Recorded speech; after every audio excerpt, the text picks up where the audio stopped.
Ayun mga ka-vendors, panibagong umaga na naman, kailangan maaga ang alis ni ka-vendors.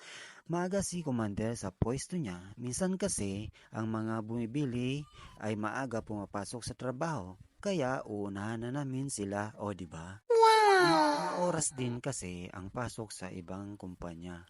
Pagkatapos ko ihatid si Mrs. sa pwesto niya, ako na naman ang lalarga.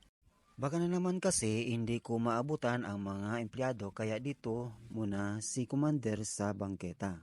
Alam mo mahal ko, magtiyaga ka muna dyan ha. Kahit madilim pa ang paligid mo. Siya, ilatag mo na yan para makabenta ka na. Suman kayo dyan, 10 pesos lang isa.